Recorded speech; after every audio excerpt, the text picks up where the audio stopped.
Are we live? No, I'm just playing. Okay, you see the live recording up here at the top? We all the way live. All right, y'all. Good morning and welcome to Keys to the Streets. I have Miss Lizz, the stylist, on with me today. Hey, Lizz. Hey, girl. So Lizz is my lifesaver. If I'm ever doing an appearance or anything, stepping out even in the slightest, Lizz does my hair, my partner's hair, my children's hair. Even though she's been in retirement since she's had a baby. Shout out to little Margot. Right. I've been retired for 2 years. And I think that's when you actually started doing my hair, in retirement. But Lizz is also a moderator of a Facebook group called Austin Black Hair Group. It has 12,000 members and has been active for over 6 years. So, of course, this show or this episode is more, I would say, for the transplants because, you know, us natives kind of know where to get our hair done. Absolutely. But a lot of times people moving into Austin are looking for a hairstylist. And as a Black woman, the relationship you have with your hairstylist, like, I get men with their barbers because your hairstylists become your friends. They become a part of your family. They're there for those important moments of your life a lot of times. So you really want to build that relationship. And I hear, I was going to say occasionally, but often from Lizz just being a moderator that, you know, people, it gets spicy when you're talking about Black women hair.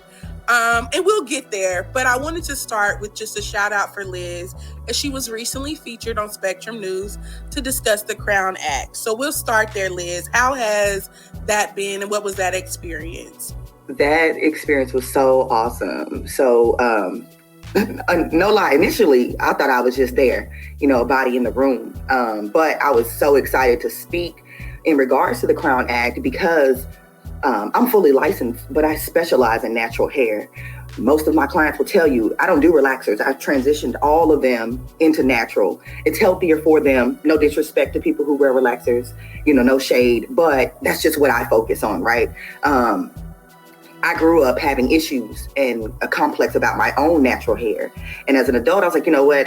We need to combat this, right? Women need to love the hair that comes out their head. And then if they want a wig, weave, braids, whatever, but let's make sure we have a healthy base to start with, right? So when she asked me about the Crown Act, I'm familiar, but in 2022, it's sad that we need a law passed to say, hey, the way your hair grows without any alterations, and by alterations, I mean chemical, I don't mean combing, brushing, so forth, right? With any alterations, your hair is fine, you can come to work. That's ridiculous, but it also gives us a level of protection to say, well, I can be unapologetically myself. The law even says so. I can be, a CEO of whatever company with my afro, with my locks, with my braids, So I was really excited to discuss it. It needs to be discussed, especially in Austin. Austin is more Black and diverse than people think. You know what I mean? We are all over the place, so we're not concentrated to one area. That is why people don't recognize that the Black community in Austin is so big. Absolutely. So we have to, we got to pull for each other, fight for each other, stand up for each other. And again, with all these tech companies coming here, we've got to be able to say, hey, you can hire me. My hair is fine and I can do this job, So I think that it was really important. I think her name evades me right now, so I hate that for me. But the reporter, Jamil, her name is Jamil. The reporter herself, although she wasn't Black, she had curly hair. So she kind of could grasp the concept of needing someone special to do your hair. And not everybody can do our hair. And so that's why, again, I'm glad for the hair group, so we can find people who can do our hair. We can't just walk into any type of franchise barbershop or franchise salon and get service if we're fully natural. We can intimidate those stylists. So my mom was actually a hairstylist, and so I think for me, I never really had to learn about my hair until I was in college, and I wasn't close to my mom. But before that, my mom was doing my hair. She did my sister's hair, and I just remember that experience that we had. And now looking back at it with establishing that with you and like other stylists, I didn't even realize how particular I was about my hair until my mama stopped doing it, and everyone didn't do it like my mom. Because and didn't understand, just knowing I could just sit in my mama's chair and my mama knew. But I also think, it's funny just how we talk about hair. Like, I was nervous coming to you as a stylist because, girl, like growing up, my mom was always, girl, I got to get my mind right for your hair. Your head is big and your hair is so thick, and so you think about that and you think about that. Like, now that I have children, I'm like, oh my God, I want to say the same thing about my kids' hair. You know how much hair they have. Absolutely. So I'm like, one got a big head, one got a little head, but it's still so much hair now. So it's just, amazing how we're starting to really talk about just our hair in a positive light and really accept that. And like you said, Austin is 7% Black. So we know about the Black fight. We know about the displacement, but that doesn't mean, like you said, we're not here. We're definitely in Droves and Manor. We're definitely in Pflugerville. We're definitely in Round Rock, Cedar Park areas.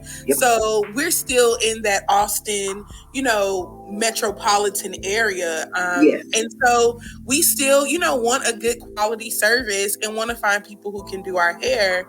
And after you did the interview or whatever with Spectrum, and shout out to Chiquita for bringing you on as well. After you did that interview and we got to talking, you mentioned that even though you are a licensed stylist and beautician, that they don't teach curriculum on natural Black hair. And, I was dumbfounded. I was like, wait, what? Like, are you serious? How are we supposed to regulate our hair and set any type of boundaries or guidelines for doing our hair if you don't even build that in the curriculum? Absolutely. So as I was telling her, I went to cosmetology school. It's been 10 years now that I've held my license. So 10 years ago, which is not that long, right? I went and I noticed that they were saying things like, hair is hair. Where we come from, nappy is not a bad word. So I say nappy and they're like, oh, we don't say that. We don't say those kinds of words. And in a sense, I'm trying to understand how you can tell me what texture my hair is and what to call my hair. You know what I'm saying? This has been my hair my whole life. You can't tell me that I can't say this is nappy. You know what I mean? So, but what I learned was they use words like overly textured, but that's not descriptive enough. Okay. Also, they would say, oh, hair is hair. So we would learn haircuts. We would learn a relaxer, but no, we did not learn how to take that big natural fro, break it down, bust it down, detangle it, and then proceed with a service. That's not taught. They teach you how to, separate it in four and comb it out, but it is not taught to our textures. And I say textures with an S because most of us have more than one texture on one head, right? So what I did is I went back and I taught it myself. I've gone back to Central Texas Beauty College. Shout out to them in Round Rock.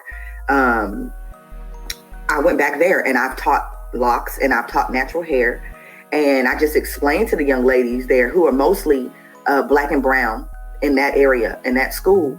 And I explained to them like, hey, there is a big demand for people who specialize in natural hair and who can handle natural hair. And the demand is so high, the supply is not met. Especially in like dreadlocks, lock extensions, and micro locks and mini locks. And I mean, I can count on one hand the people who offer those services, and that's not enough people. You know what I mean? And so as quickly as you have an underlining competition amongst stylists and whatnot, it doesn't matter. We can't take everybody. Somebody else is going to have to take somebody, right? So everybody should be versed in knowing how to do natural hair just out of its natural state. And do you think that that is maybe one of the reasons why, you have been on retirement, and I say that with air quotes? Do you think that is why you still have the clientele that you have, even being, in retirement right now, like just the demand of people who have this relationship with you and almost don't want to go to anyone else? Yes, absolutely. The thing is with me, it's so funny. So retirement is just because when they closed the doors on us for COVID in 2020, I was 8 months pregnant. So it made no sense for me to try to stay. Then I had the baby and life just went fast, right? So it's not, my life doesn't line up with me being able to stand in the shop for 8 to 10 hours like I did before. But again, it's a relationship. If I've held my license 10 years, some of these clients I have been servicing for 10 years. So they do not want to go anywhere else, as you stated. Like with your mom, most of my clients, 99% of my clients can sit in my chair and they don't have to tell me nothing. They get up and they're satisfied every time. I learn my clients. I read my clients. We have a rapport with each other. I figure out what they like, what they don't like. Hey, show me some styles of what you're interested in. Then we can kind of flow together. It makes your appointment faster. It makes your appointment more comfortable. And it's a trust between the two of us, right? So with me knowing natural hair and it's not being taught in school, the reason I know it is because that was my main focus.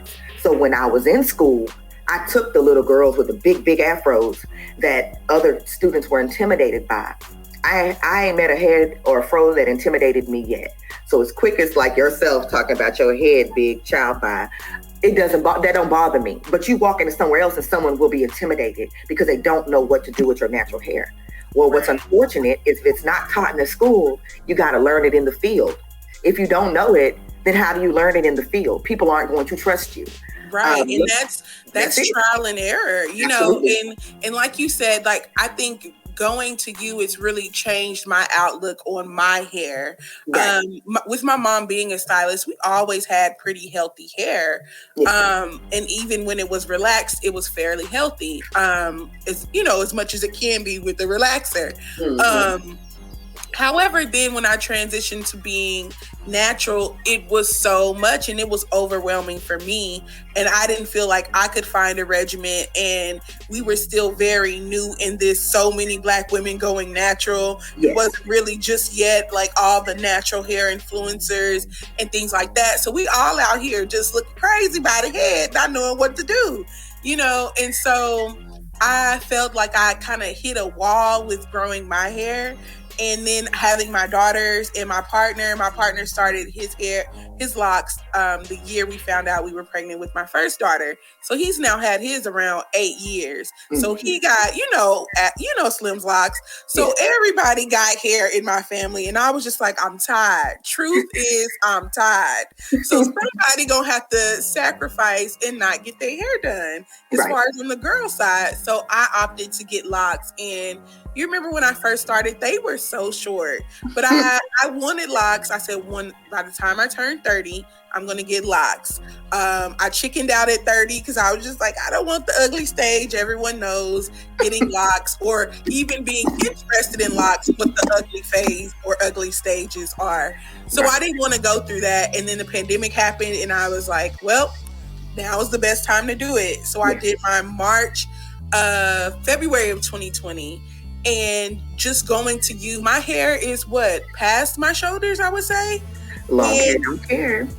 And I'm just like, that is crazy. Like, just thinking about how I've thought about hair for so long and then having to sit there and get braids. I love braids. I miss braids. I miss a good set of box braids. And I might have to do it on my locks, one time for the one time. But it's like I'm used to sitting down for a 3-hour job minimum. And that's a quick style on my hair. So to sit in Lizz's chair and be out within an hour, it's never over an hour. I want to say you're probably the fastest loctician that I've, ever seen. And you just, the way it's so neat. Girl, I'm like, y'all got to check out Lizz whenever she, chooses to pop out. When I'm taking people for real. So my speed actually comes from, I am lucky. I am blessed to have been accepted into an African braid shop for them to teach me. That's not very common, especially the language barrier, the cultural differences. But I lived in Georgia for 2 years and I struggled. I've been to college. I struggled to get a job. It was right when the, what do they call that? I can't think of the name. The economy it just crashed. 2008, 2007 time. And I couldn't find a job. And so I went into an African braid shop. I knew how to braid, but I didn't know how to braid to a professional standard. And oh my goodness, I'm going to say her name because it's not her real name. Her name is Kiki. I'll never forget her. And she was a drill sergeant, okay? A braid drill sergeant. She would stand there, and if it wasn't right, she'd tell you in front of the customer to take it out and do it over. And I am a perfectionist now, and I'm grateful for that. Even though it scared me then, it made me a more disciplined stylist now. But also, I wanted to touch back real quick with the natural hair. When these things like 4C and 4B and 4A came out, what people don't know is we're not taught that either in school. Someone created that chart just to try to help naturals try to find products for their hair. So when you say, oh, I'm a 4C or I'm a whatever, that's not anything in a licensed stylist. I've studied it, so I understand it, but that's not something that we're taught. So it's really to help you guys to try to figure out your texture somewhat and then kind of find products that work. But that's the hardest part for natural, is finding your products. And I know you and probably 1,000 others have 1 billion bottles of products half used under their sink that don't work. And what worked for you don't work for your baby. What worked for your baby don't work for your partner. And so it's so much that comes together when it comes to natural hair that it's almost like you need the cheat code. If you don't have the cheat code, you don't know what to do. And so like with the locks, I have locks as well. One, I felt like if I did locks all the time, I should have them, right? Right. But also, girl, my natural, like I said, it's nappy and it is kinky. Okay. They can call it what they want at Regency Beauty Institute, which is now shut down. But my hair is nappy. Okay. And it's not the shade, the shade. The shade. And my hair is nappy and it hurts. So I locked it. And in locking it, it feels like my hair's always done. This is the longest my hair's ever been because with a relaxer, it would break. And so what I do, the reason people come to me is because I try to speak positive over their natural hair. I try to speak positive words. Even if I say nappy, it's not in a negative way. I don't believe in good hair. Good hair is healthy hair. That's it. I don't care what texture, what color, what length. Good hair is healthy hair. Even a fade is good hair if it's healthy. So that's why I think I draw people to me, because I make them feel confident in their hair texture. And it's not like, oh, what you gonna do with that? Oh, you need to make sure your hair is put together. I don't bring any of that to the table. And like I said, your clients are faithful, but at the same time, clients are only as loyal as the next available stylist as well, right? So you have to make sure you build enough of a rapport to keep that client to come back.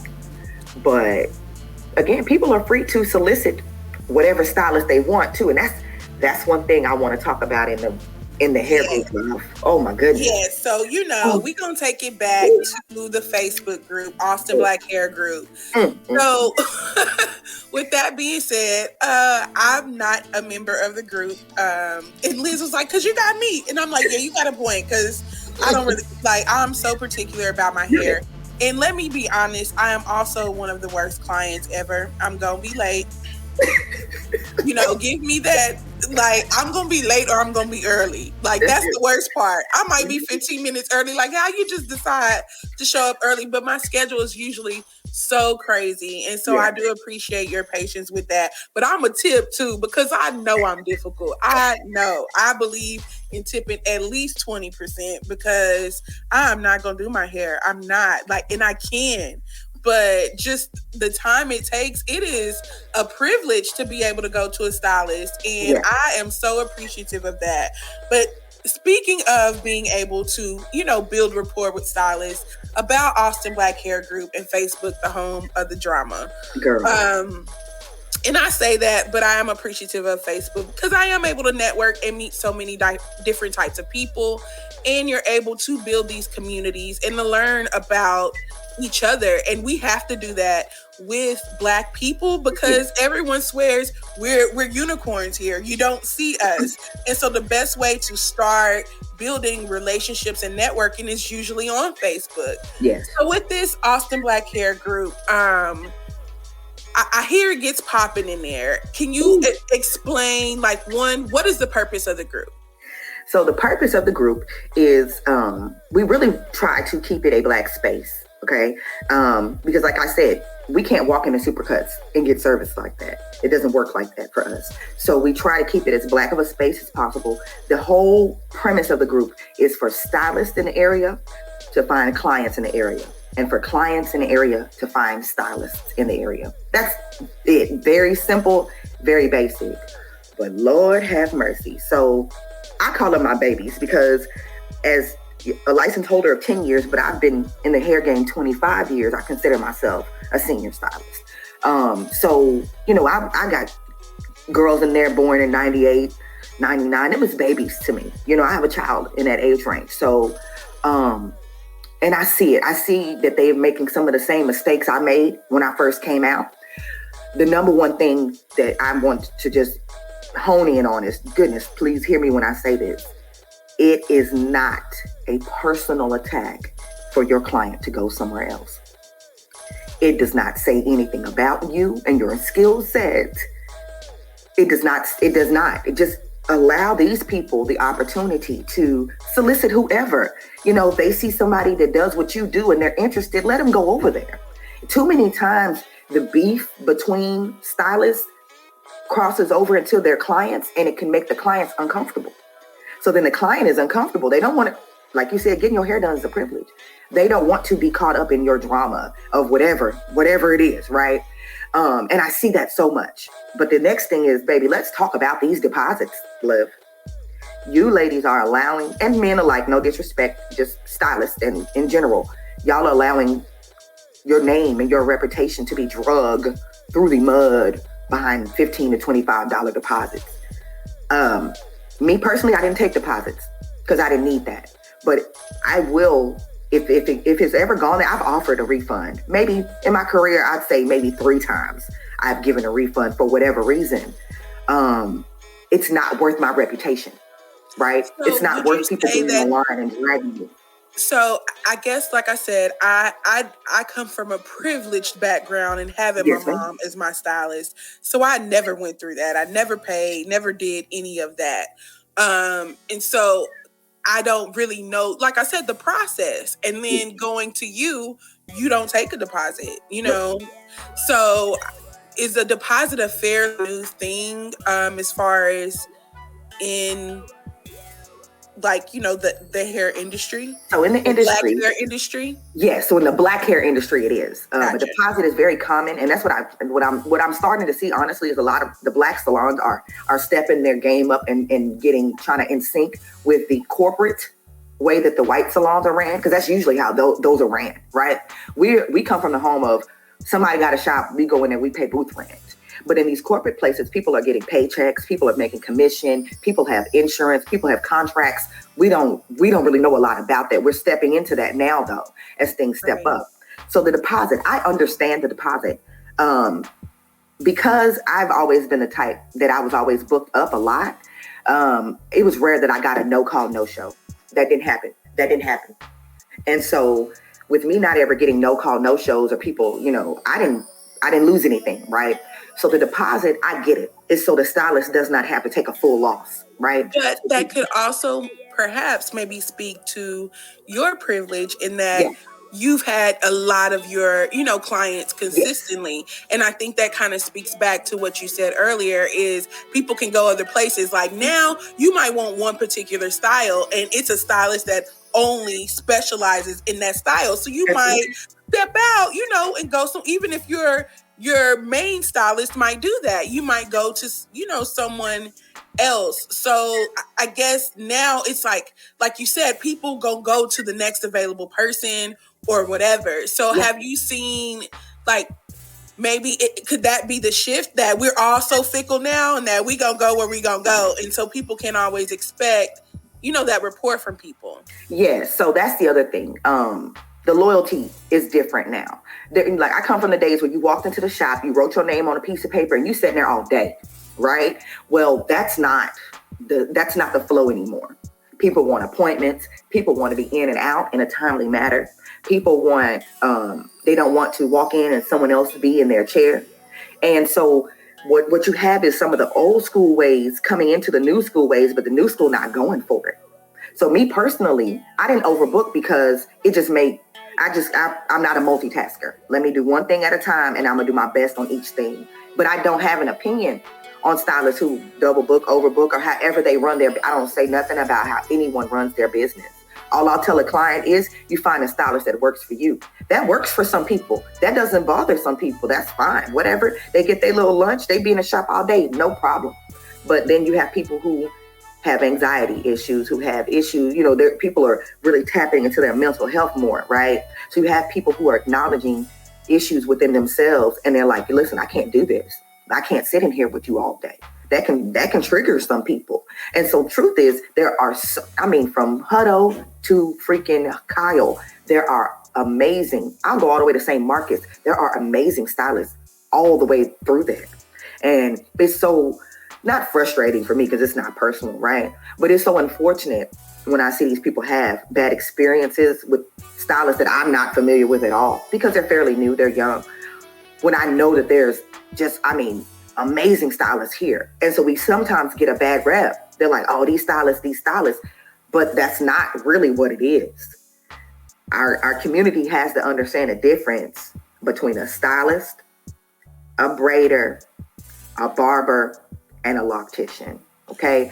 And it seems like that's hard because I think you even spoken about the TDLR regulations and changing the hours, and also, again, not building curriculum for our hair. So we almost have to do a trial and error type situation. And then it's even harder for them to step in and regulate or mitigate that because they don't really build or include our hair, in regulations. Does that make sense? Yeah, because how you regulate something you don't know, right? So not only is natural hair not taught, dreadlocks isn't taught at all.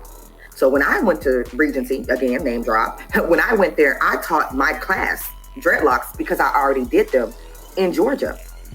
Because I taught the whole class, there are girls out here now in Austin, Texas that do locks because I was able to teach them because I already knew how to do it. The teachers had no idea.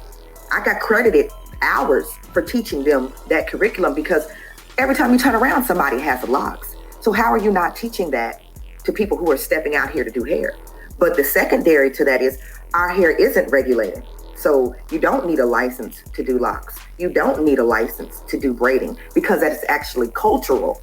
So where the people who brought it with them as a culture fought those regulations because it's nothing to have a braider come over from Africa, and I'm going to speak for the entirety of Africa because I know not all parts of it braid, but follow me. They come over here without any paperwork, waiting on their green card, and they braid to make money to feed their families. Well, in order to do that now, you're telling them this, and they've been braiding since they could walk, right? But you're going to tell them, oh, well, you need to go to school for this amount of time and serve this amount of hours in order to be able to do something you've been doing as a child that doesn't include any chemical process. So we don't have regulations over that because they recognize it's a cultural situation. And most of the time, truth be told, the school doesn't teach you skill. It teaches technique. And I do want, sorry to interrupt, but I do want to make the distinction also that is not the case in every state. It is not. I didn't know either until my mom recently moved to Louisiana. Yes, and I was recommending her. I was like, oh, Mom, if you want to make some extra money on the side, you can braid. And she's like, no, you need a braider's license here. I was like, wait, what? And that's a neighboring state. Yes, Texas had a braider's license. They just abolished it within these past 5 or 6 years. So when I was going to school, all I did wanted to do was locks and braids. But to me, it didn't make sense to get a braider's license when I should just get a full Cosmos if that's the case, right? So I go full Cosmo. At that time, it was 1,500 hours. They've taken Cosmo down to 1,000 hours. Pretty soon, we're not going to be, yes, my opinion, we're not going to be regulated at all. They've changed the barber's licensing. They've changed a lot in the last 10 years that I've held my license. So they're backing up on regulations. In some instances, that's a good thing. The only thing that I think people really, really should know is sanitation. And that's what the school teaches. We are the only other people who are licensed to touch you in a way that a doctor will touch you. So then that means we should know how to be as clean as a doctor. That's why we have barbicide and blood spill procedures. That's what I say people need education on. Cosmetology school should teach people sanitation. And then that's kind of it. Because most of us come in with the skill and the technique already. I could cut a bob. Cosmetology schools taught me why I cut it at that angle, but I could have still cut it. You see what I'm saying? So it's really the sanitation for me. Like, I'm just going to use the cliche term. Like, that's because dandruff is contagious. And if you don't know that, you're using this comb and you're going to use it on the next person because you don't know dandruff is contagious. And so those are the things that I took away from school. And color, of course, chemical processes. But if you're not doing any chemical processes, I don't believe you should need a license. Yeah, and that's kind of what my mom would tell me growing up. She's like, you get your hair done by Black women. You get your cut and color done by white women. You go to a white salon for that because that's all they're taught. And I never thought about that, but it makes so much sense now that you would that's what their curriculum is based on, but you're going to have to go to a Black woman who's culturally been doing our hair in order to get the design you're looking for if it's a hairstyle, Right. Because there was a time where we weren't allowed, during segregation, we weren't allowed to go to cosmetology school. I don't believe they've updated the curriculum since then. They have somewhat because you see Black people in the books, so you understand that they've stepped up somewhat, but it's still not to the level in which we would need. So we've always gone, me, when I was young, I went over to Miss Connie's house to braid my hair. And that was her secondary job, right? So it's like we've always known that what we call a kitchen beautician. And me, my grandmother did hair, my cousins. I come from generation of stylists. So it ain't on me, it's in me, right? But we come from people who already knew our hair. So I started doing my own hair as a child. I did my classmates' hair. I can tell you now, the first person who ever paid me to do their hair, I was 13 years old. So I have that experience on me. A lot of these girls woke up one day and said, I'm gonna go to cosmetology school. And then they go in there and they don't have that hands-on experience. And that's what the disconnect is when it comes to a Black stylist. We have a disconnect on I'll be so mind blown when they're looking for models. Where's your family? Where's your friends? I practiced on my friends and my family until I was at a place I could charge somebody. I never ever took a person and acted like I could do what I said I couldn't do and then had them pay me for it. That blows my mind. So the practice isn't there. People don't have an opportunity to practice because they haven't gone to school. You see what I'm saying? And that's what you get. You get practice in school. I got 1,500 hours of practice. Then I hit the field. We're missing the practice and they just out here. And they're, I'll give you a discount. I love y'all to death, but nobody should pay you to practice and play in their hair. Yo, right. Guys, even people I ain't friends with no more. I practiced in their head before if they hear this, I did your hair. And I practiced on it before I got out here on the field. But y'all know I did it. My mom, I got pictures with ugly cornrows in my mama hair. You hear me? Oh my God. Just, you can put 2 fingers in between each cornrow. Just what are you doing? But I had to learn that before I got out here and put it on someone. And I never put it on anybody else, So It's like, I just, like I said, I feel like they my babies. All the girls, the young stylists in the group that are struggling. I talked to a young lady the other day. I'm not going to say her name, but someone gave her a bad review and I talked to her directly. I just spoke with her directly. I talked to her about product knowledge. And that's really what it was. It was the product, right? But she doesn't know that. She's new. She my oldest son age, 22, 21. I talked to her about product knowledge. I talked to her about customer satisfaction. Get these people their money back, man. If we can see that it's bad, get these people their money back. It's not worth your reputation. It's not worth it. You can always get better. Within 24, maybe 48 hours, you feel me? 48 hours after I talked to this young lady, she came back, she did somebody else's hair, 100 times better. 100 times better. So then that's what you do. You take that criticism and you make yourself better, and you come back and you say, yeah, this wasn't right, but I'm gonna come back harder and stronger. That's the attitude that will give you longevity. That's what will take you and keep you in this business. And was this woman in your Facebook group? She's in the group. Is this where you saw the review? Yeah, I saw it because I have to prove, because we have such a big problem with scammers in the group, I have to approve every single member and every single post. Every post that hits that page, an admin has put their eye on it and said, this post is okay. And you said, as it goes, reviews. Oh, I was just going to say, you said averages around 68 posts a day? Yes. Yes. Oh, wow. So between myself and the other admin, Lisa, who a new mom, congrats to Lisa. She already had a baby. She had a new baby. Between she and I, we have to approve these posts and these members. And we discuss it amongst ourselves sometimes if we, are not sure about it or what have you. But unfortunately, a review is a review. And so when the review pops up, I do approve it.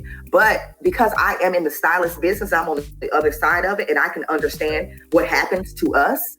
I leave the comments open to allow the stylist to come and speak for herself now, or himself. Excuse me. But at the same time, we have to be mindful of where we are. And we're in a place where people love to go viral. We're in a place where people love, bad news travels fast. So we have to know customer service and how we talk to customers when things are not right. I've approved posts that I knew the customer was wrong. Okay, go for it. The customer wrong, and the stylist come on and she say what she says, and usually it's a female stylist, so I'm using that term. And she'll say, hey, I did this, and that. If the stylist has given you a refund, there's nothing else to discuss here. You have been made whole. So when I see that, and I see these clients who'll be like, oh, well, she, they want to complain. They look for a complaint. She didn't respond fast enough, or she, just anything. I'll approve it, but I'll allow the stylist to come and speak for themselves, because we're human. We're not robots, right? And we don't work for you guys. You pay us for services and even exchange, and we're clear here. No one owes anyone. But we've gotten to a place where people feel like we work for them. If you're not paying me on retainer, I do not work for you. So it's the clients and it's the stylist too, though. So I come from a place where clients were not so aggressive. We're not so in your face and, well, if I get here and you need to give me a discount if you're 15 minutes late. And it's like, do you ask your doctor or your dentist for a discount? No. Also, there's a million factors as to why a stylist is late. Not that she lazy and she was eating, So I understand it on a case by case thing, but I don't see myself giving you a discount on 100% service I'm going to perform over a 15-minute grace period. But I don't charge a late fee, because after 30 minutes, you can't sit in my chair, love. And so you have to have certain rules and regulations, but I still feel like we got to recognize that both of us are human. So there's traffic for you. If I'm at a salon sitting there waiting for you, there's traffic for you. If the customer before you was late, I need to communicate to you before you get there, hey, I'm about this much time late, just to give you a heads up. That way you also can decide right there, am I still going to entertain this stylist because she's late, or am I going to go somewhere else because I don't want to deal with anyone who's late? That's your choice too. I wouldn't be upset, right? But it's a lack of communication. But I do feel it's also a lack of respect on both sides. The stylists have got to be more professional, but the clients have got to be more compassionate. And I think that's where we're missing each other here, because it could flow so well, but it's always a miscommunication here. And I think it's just lack of communication. And like you said, giving everyone that opportunity to explain themselves, I think that's important, because like speaking of Austin Black Hair Group with 12,000 members, everyone's seeing that. So it's not like, oh, I told 3-4 homegirls, don't go here and get your hair done. 12,000 people with their networks are seeing that. And Absolutely. so that's a lot that could potentially make or break, a stylist. And I just want to speak to, we're accepting the reviews and things like that. We talk about the drama, but have you seen any good reviews for stylists and things? Are those posted as frequently Absolutely. or at all? Yes. So that's the thing. What does happen is because people will come in and say, this something negative, you're going to have those stylist clients come in and vouch for them. And I've seen it more than once where someone tries to call someone out and their clients are like, no, she's not like that. She's this, she's that. They're bigging her up and they're rooting for her. So at the same time, we see amazing reviews and people come. I just want you guys to know that, so-and-so did an amazing job on my hair. She was, on time and this, and we see a lot of those. And so what happens with the negative reviews, after we allow the stylists to speak for themselves, we close the comments because we don't want that post itself to get a whole bunch of traction. As long as you kind of, it populates to the top of the page. So we'll allow that only for a certain amount of time. We're closing those comments and we're getting our good stylist pictures up here. We're getting our customers that are looking up here, and we're going to keep our good reviews up here. Now, one thing that Lisa and myself did on our own accord was to create a pinned post at the top of the page that has verified stylists, right? So, stylists that people can say, hey, she did my hair on time. I have a personal review from her. We have that sitting there. Lisa, myself, and other stylists alike have referred other stylists, right? Because I know other stylists who are good and available. It takes nothing away from me to speak their name, type their name, and suggest for someone to go there. So you come in and, I'm typing out loctician, braiders, weavers, stylists, barbers, whoever. And that's in that pinned post. So I can say, this person is professional. This person has never, I know for a fact that they work in this area at this place. So you're not going to have to show up somewhere and someone's not there. And that is our biggest problem are the scammers. And baby, they good. Okay. They are good. They will give you a full address to someone else's salon. Take your deposit. You show up and they don't even work there. Oh my goodness. Serious? Absolutely. They did it. This one lady, listen, and it's so hard I can catch them sometimes before they even are members, but sometimes it's hard because they kind of know a little more. So they'll, if I give you an Austin address and you look up the address and it's an actual salon, why wouldn't you believe me? Right. Then you get there and the owner's like, they don't work here. And you're out. And that's the biggest thing. The scammers are overshadowing the talented, and that's really what we're having combat. That's why I was made a moderator. I think maybe this year because the scammers were coming in droves, and so it turns people away from the group because they're nobody wants to be scammed, even if it's $15. 15 add up. I give this person 15 for nothing, and then this one wants 15 too. You feel like you're at a loss. I don't even think it's not even about the $15. It's I paid the deposit thinking I'm gonna get my hair done, so I can have an event later on that day, the next day, and don't even have time to reschedule it or get it done or find a plan B. So I think it's even more of that. Like you don't know the, extent of the inconvenience I've been caused. Like the $15 is nothing. Like, girl, what?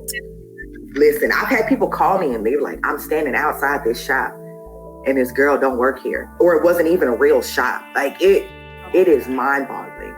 And so I have to come in and, you got people stealing other people's pictures. Like behind the scenes, we work hard to try to keep that group as solid and legit as possible. Like people have no idea. I literally block at least 5 scammers a day before they even get in the group. So the ones that can seep through, they'll deactivate their page, open it up, change it. They do a million things. And we just try to stay on top of it. As soon as we get a report of someone scamming, though, they're kicked out of the group immediately. There's no conversation. I don't ask them anything. They show me a screenshot where they paid a deposit and they haven't been serviced, and the person has either blocked them or non-responsive. They kicked out the group, period. Never, no questions. And so we are on top of it as much and as fast as possible. Every now and then want to come on in, but and I want to speak to what you said earlier. Like I said, with stylists, I mean, at one point, she said a stylist would no call, no show. Her friends came on and said the stylist had a wreck. So we're all human and we all, go through different things. And so I think people are so anxious to try to put some bad energy out there to get some laughs or whatever back, that we're losing the humanity of it. We're humans. We are humans that touch your head and your hair. You being nice about it, but I also want to talk about how you would talk about these new school beauticians and stylists and their whole booking process and the instructions. Because before I met you, I was going to someone else and you had to pay a deposit on her, on her website or booking website, and the deposit was like $25, and that's fine. But I noticed when I would then go to her to get my, actual style or whatever, she would then charge me the full price. And I was never, I was never refunded my deposit. Right. And I always, me, I always tip. And so she would get anywhere from like $50 to $75 extra only on the $60, $75 style, right. And it wasn't about that. It was, we still building this rapport. And, right. I'm going to tip you to 20%, but girl, she never said anything about it or whatever. And we did that. I think it was 3 times. And I went to her 3 times, and then she did it every time. And then the last time she canceled on me last minute. And I was like, nah, girl, cause I want to fight now. I'm real mad. Cause I knew I had, me, I don't like getting my hair done. I'm like a kid. I have the attention span of an hour and a half sitting in a seat now, just because I get anxiety because I think of all the other things that I have on my plate, and I'm just sitting there to get my hair done. It's real hard for me to relax on that, So if I'm sitting there to get my hair done, I know I have some type of appearance that has to be made, and probably within 24 hours, because that's me. That's you. So, she, after 3 times of getting extra tips, and then you just cancel on me? Nah, girl. So then I met Liz. But can you talk about that? Because her process was so long. I had to send her pictures of my hair first. Then she asked me to stop by and let her see my texture of my hair after I've already paid a deposit, only to then have to go see her 2 weeks later to actually get my hair done. So my thing is, I do believe in a consult. They teach us that in school, right? I can do a consult with a picture. Send me a picture of your hair. Send me a picture of the style that you're interested in. I can go from there. But now I can't. Sometimes when you do that, though, the problem is you'll misquote yourself on price, right? So if I'm not sure what I want to charge, I'm going to want you to come in physically for me to touch your hair, the density, the length, the size of your head, what have you. And then I can quote you better on the price, right? But these new stylists, when I was online booking, I used Style Seat. Style Seat would hold your credit card. It would hold $1 to make sure your card was active and book your appointment. You come to your appointment, Style Seat will cash you out. That's simple process, okay? Now we have people who are wanting you to read their dissertation on their website of all their rules on booking with them. And not to be funny, but what y'all don't take into consideration is not everybody can read. Not everybody is intellectual enough to understand your rules. Okay, that's one thing. And the second thing is you want people to read these rules. Then they have to follow the rules that, you're like, okay, you have to pay a deposit to my Cash App, but then you have to text me what appointment that you want. But then you need to check your email to confirm. It's too many steps. Okay. What can I say for that? Invest in a web builder. Invest in someone to do web design, right? Because I'm trying to figure, I want to give them a solution, okay? Invest in a web designer that will build you a website that takes your deposit and your booking at one place and gives you incentive, because Stylist did it all for me. It put it on the calendar and everything. I didn't have to do nothing. but I also didn't take a deposit. But Style Seat charged you if you're late. I could charge a no call, no show, all of those good things. And Style Seat ran me about maybe $30 a month.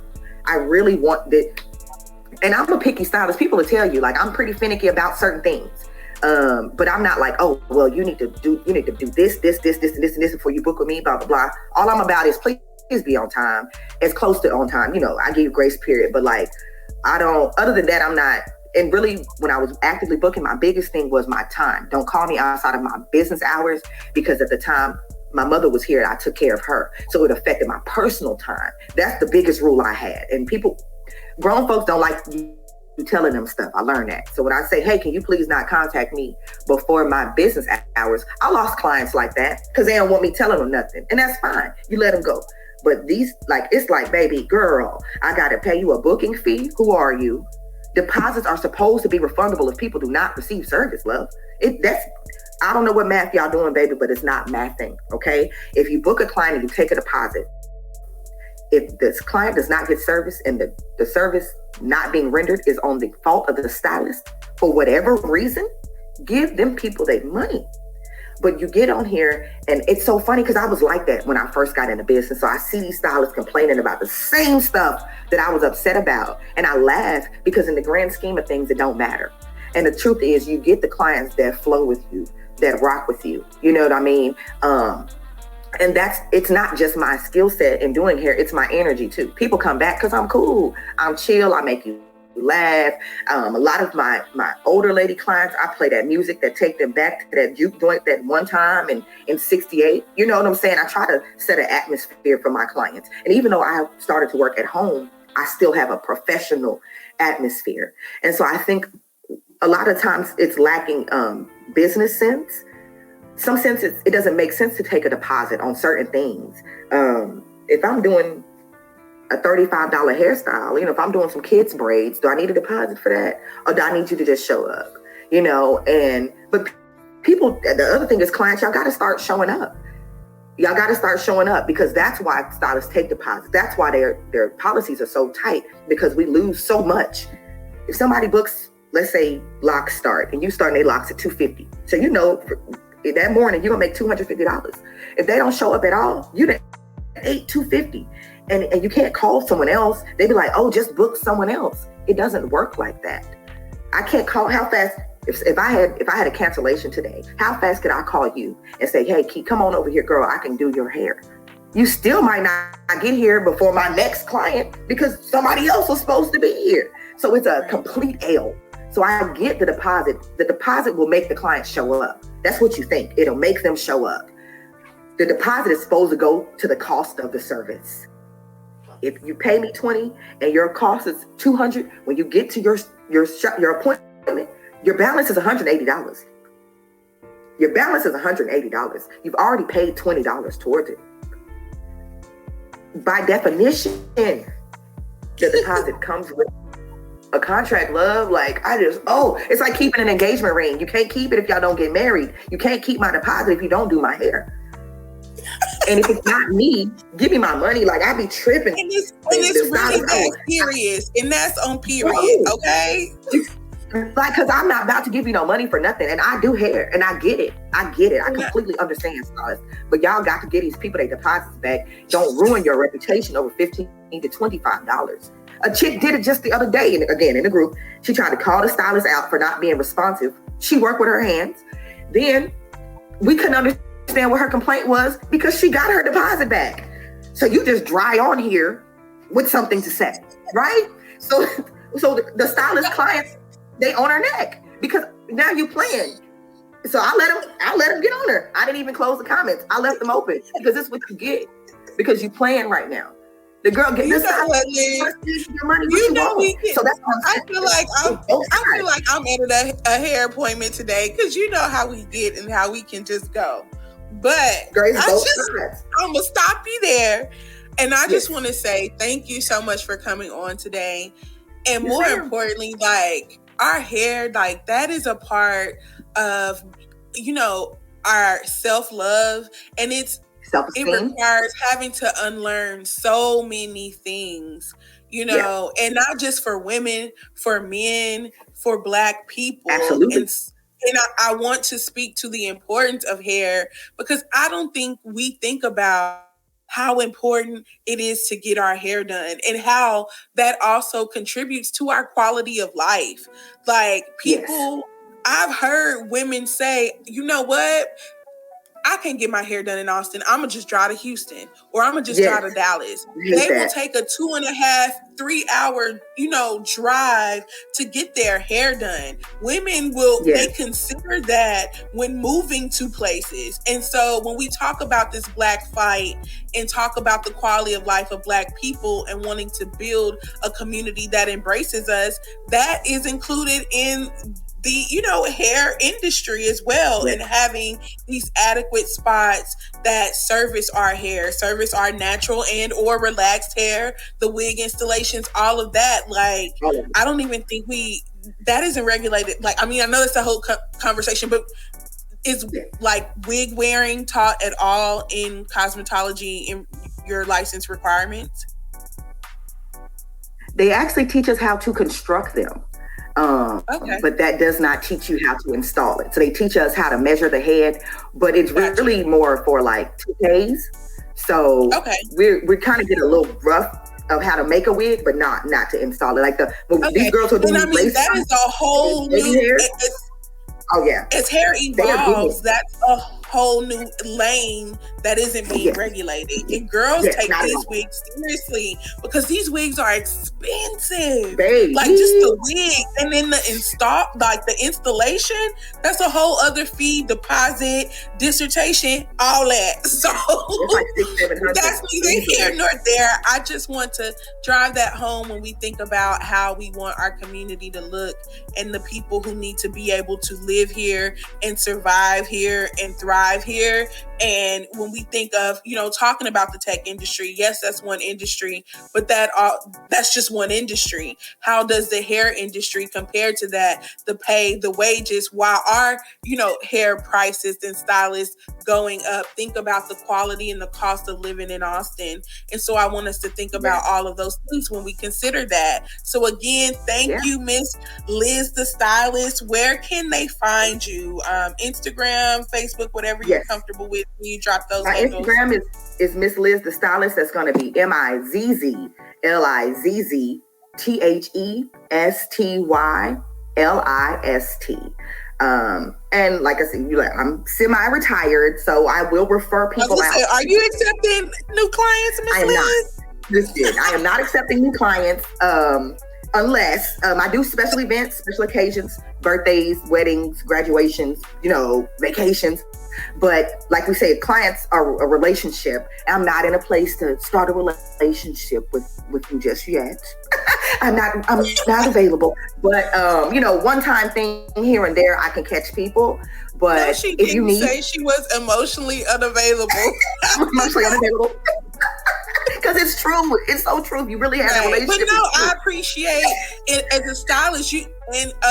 A client, you appreciate that transparency. Girl, if you just had a baby and you're going to have to, even if I'm coming to your house, you're going to have to be with the baby. I got to understand that and be okay with that. Like, so that is a part of, why you talked about going into retirement.